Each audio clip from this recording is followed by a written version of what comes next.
আসসালামু আলাইকুম, welcome back to my new another blog. This is আন্না। কী অবস্থা, সবাই কেমন আছে? সবাই কেমন আছেন এই কথাটা জিজ্ঞেস করতে এখন কীরকম জানি খারাপ লাগে, কারণ আমরা কেউই ভালো নেই। এর জন্য এই কথাটা যখন আমি জিজ্ঞেস করতে যাই, কারণ সব ভিডিওর শুরুতেই আমরা এই কথাটা বলি, তো এখন বলতে গেলেই দেখা যায় আমার মানে আরও বেশি খারাপ লাগে। তখন আরও বেশি দেশের পরিস্থিতির কথা মনে পড়ে যায়। তো সবসময় সব ভিডিওতে বলি, তো সবসময় ভিডিও শুরুতে এই কথাটা চলে আসে। তো যাই হোক, আপনাদের কাছে এতটুকু অনুরোধ থাকবে যে এখান থেকে যতটুকু পারেন সাহায্য করার চেষ্টা করেন। আর যারা সাহায্য করতে পারবেন না, তারা কষ্ট করে একটু নামাজ পড়ে সবার জন্য দোয়া করবেন, আল্লাহ তাআলা যেন তাদেরকে হেফাজতে রাখেন। আর আমরা যাতে সকল বাধা পেরিয়ে আমাদের আমরা সবাই মিলে সুন্দর একটা বাংলাদেশ গড়ে তুলতে পারি, তো সবাই একটু দোয়া করবেন। এখন আবার তো নতুন করে শুনছি যে ইন্ডিয়ার সবগুলো বাদই নাকি খুলে দিয়েছে। তো আল্লাহ ভরসা, আমাদের সাথে আল্লাহ আছে, আমরা সব বিপদ পার করতে পারবো। ওরা যতই আমাদের ক্ষতি করার চেষ্টা করুক না কেন, আমরা সফল হব ইনশাল্লাহ। তো এখন একটু ভিডিও রিলেটিভ কিছু কথা বলি। তো আজকে অর্ডার ছিল 3 পাউন্ডের একটি কেক। কেকটা ছিল 2 টায়ারের কেক। তো নিচের কেকটা হলো আমি চকলেট দেব, আর উপরে যে কেকটা হবে সেটা হলো অরেঞ্জ ফ্লেভার দেব। কাস্টমারের চয়েস ছিল, এভাবেই দিতে হবে। তো এখন হলো আমি নিচের কেকটাকে ভালো মতো ফিনিশিং দিয়ে নিচ্ছি। আর এখানে হলো কেকটার মধ্যে ডিজাইন ছিল এরকম জিগজ্যাগ ডিজাইন দিতে হবে। তো আমি সুন্দর করে জিগজ্যাগ ডিজাইন দিয়ে দিয়েছি, আর মোটামুটি ফিনিশিং দিয়ে নিয়েছি। কারণ দেখা যায় উপরে একটা কেক বসবে, তো তেমন একটা ফিনিশিং না হলেও হয়, তারপরও মোটামুটি যতটুকু দেওয়ার আমি দিয়ে নিয়েছি। তো এখন উপরে যে কেকটা হবে সেটা হলো আমি সুন্দর করে ক্রিম দিয়ে নিচ্ছি। তো আমি হলো এই যে এটা যেহেতু অরেঞ্জ ফ্লেভার হবে, তো ভিতরের সাইডটাতে আমি অরেঞ্জ ক্রিম দিয়েছি, আর উপরের সাইডটাতে হলো আমি ভ্যানিলা ক্রিমের সাথে কালার মিক্স করে নিয়েছি। এখানে হলো হালকা একটু রেড কালার দিয়েছি, আর এরকম সুন্দর একটা পিঙ্কিশ কালার এসে পড়েছে।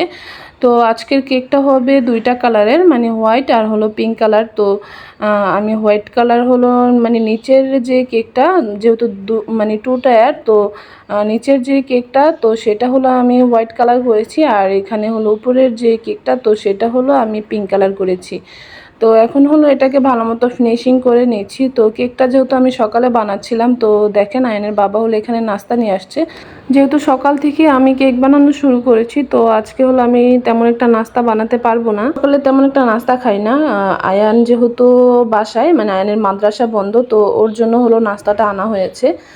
তো এই তো নাস্তাটা আমি সরিয়ে দিলাম, যেহেতু আমার ভিডিও চলতেছিল। তো দেখা যায় যে কোনো জিনিসই এনে এরকম ডাইনিংয়ের উপরে রেখে দেয়, তো তারপরে সরিয়ে দিয়ে এখন আবার আমি আমার কাজ শুরু করে দিয়েছি। তো এই তো 2টা কেকই আমার সুন্দর করে ক্রিম কোটিং করা হয়ে গিয়েছে। তো এখন হলো আমি কেকটা উপরে বসিয়ে দেব। তো এই জিনিসটা একটু কষ্ট করি, একটা কেকের উপর আর আরেকটা কেক বসানো, এই জিনিসটা খুবই কষ্টকর। তো এই তো দেখেন এখন হলো আমার প্যারা শুরু, এই কেকটা নিয়ে এত প্যারা খেতে হয়েছে।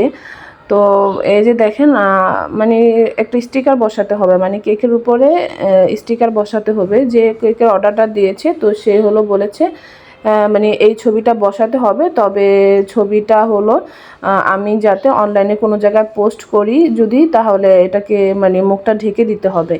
তো এই তো আমি হলো মুখটাকে ঢেকে দিচ্ছিলাম। দেখা যায় একটা পিকচারের মধ্যে সুন্দর মতো একটা মুখটা ঢেকে দেওয়া যায়। একটা ভিডিও করছি, ওই সময় মুখটা ঢাকতে খুবই কষ্ট হয়। তো আমি যতটুকু পেরেছি, কিছুক্ষণ দেখা যায় কেকটা এদিকে সরাচ্ছি, আবার স্টিকারটা সরে যাচ্ছে। তো এরকম করে ভিডিওটা এডিট করার সময় আমার খুবই কষ্ট হয়েছে। তবে কেকটা এত সুন্দর ছিল, আপনাদের সাথে শেয়ার না করে পারছিলাম না। তো কেকটা সুন্দর, তবে কেকটা অনেক কষ্ট হয়েছে আমার বানাতে। কারণটা হলো এই যে কেকের উপরে রোজ বসবে, তো এই রোজগুলো বানাতে খুবই কষ্ট লাগে আমার। একদম ছোট্ট ছোট্ট রোজ বসাতে হবে। একটু বড় হলে দেখা যায় ইজিলি বানানো যায়, এই ছোট রোজগুলো বানাতে আমার কাছে একটু কষ্টই লাগে। তো এখানে হলো 2টা কালারের রোজ বসবে, এখানে হোয়াইট কালার আর পিঙ্ক কালার। তো আমি হলো ফার্স্টে সবগুলো হোয়াইট কালার রোজ বসিয়ে দিচ্ছি, আর মাঝখানে একটু গ্যাপ রাখছি। এখানে হলো পিঙ্ক কালার হলো রোজগুলো বসাবো এই জন্য।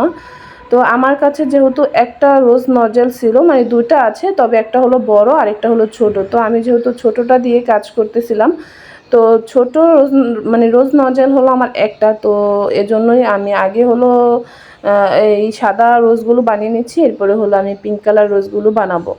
তো রোজগুলো দেখেন কত সুন্দর হচ্ছে, মানে একদম কিউট কিউট ছোট ছোট রোজ।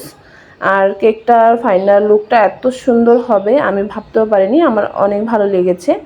আপনাদের কীরকম লাগলো অবশ্যই জানাবেন। আর আমার ভিডিওর এই পর্যন্ত যারা আমার ভিডিওর সাথে আছেন তাদেরকে অসংখ্য ধন্যবাদ। ভিডিওটি ভালো লাগলে অবশ্যই কষ্ট করে একটু লাইক কমেন্ট শেয়ার করে দিবেন। আর আমার চ্যানেলে যদি একদমই নতুন হয়ে থাকেন, আমার ভিডিও ভালো লেগে থাকে, চাইলে আমার চ্যানেলটিকে সাবস্ক্রাইব করে দিয়ে আমার পাশেই থেকে যেতে পারেন।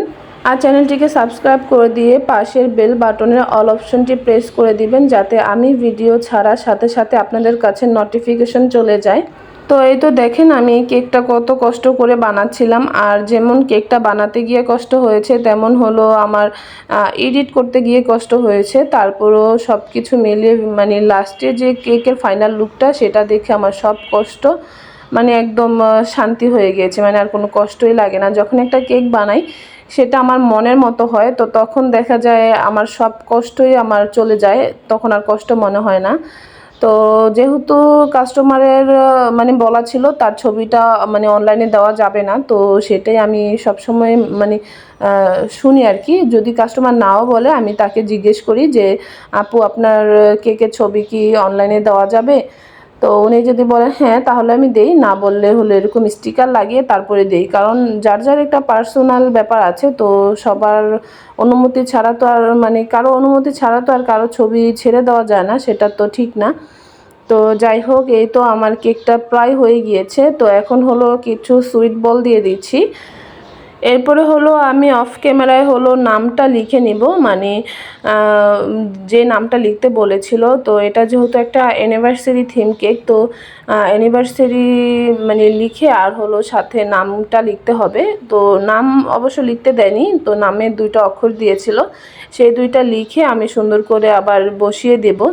তো কেকটা বানাচ্ছিলাম আর ভাবতেছিলাম কোথায় দিব, যেহেতু ভোটে একদম ভরে গিয়েছে। তারপরে হলো এরকম এই যে কেকের মাঝখানটাতে আমি নামটা বসিয়ে দিয়েছি, দেখেন অনেক সুন্দর লাগছে। তো কেকের ফাইনাল লুকটা কীরকম হয়েছে অবশ্যই জানাবেন। আজকে এ পর্যন্তই, আল্লাহ হাফেজ।